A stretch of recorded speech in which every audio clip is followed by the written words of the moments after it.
Dati po ako mag-aaral ng Polytechnic University of the Philippines. Taong 2014 po. Nung pagpasok ko pa lang po ng PUP, pagkatapos ko po mag-enroll, first day of school, June, ang sumalubong po agad sa amin mga freshmen, rally, protesta, mga malalaking poster.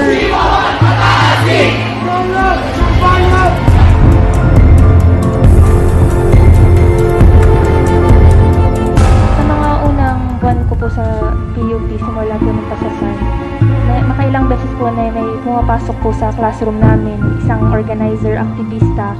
Ang pakilala po niya, siya ay mula sa organisasyong LFS o League of Filipino Students.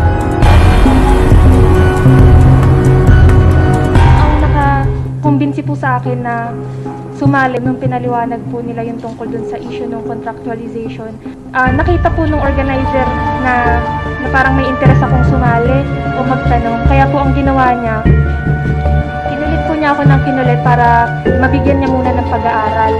Kasi sa mga panahon po na yun, contractual yung nanay ko. Parang pakiramdam ko, contractual yung nanay ko, bakit nga ba?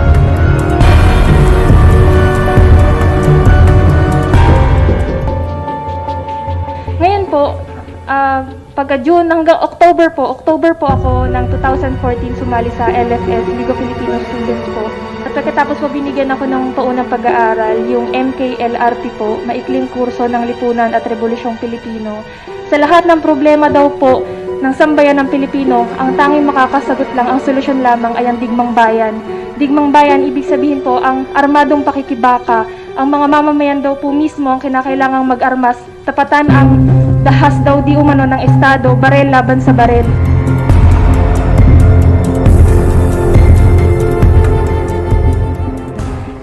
Sa loob po ng PUP, kung hindi ko po alam kung hindi nyo talaga alam, may mga pagkakataon po na nakakapaglunsad kami doon ng LR o Lightning Rally.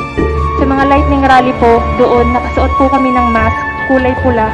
May logo po kami ng KM at sumisigaw ng ang sagot sa kahirapan ay digmang bayan, kabataan, sumampa sa kabundukan, sumapi sa New People's Army.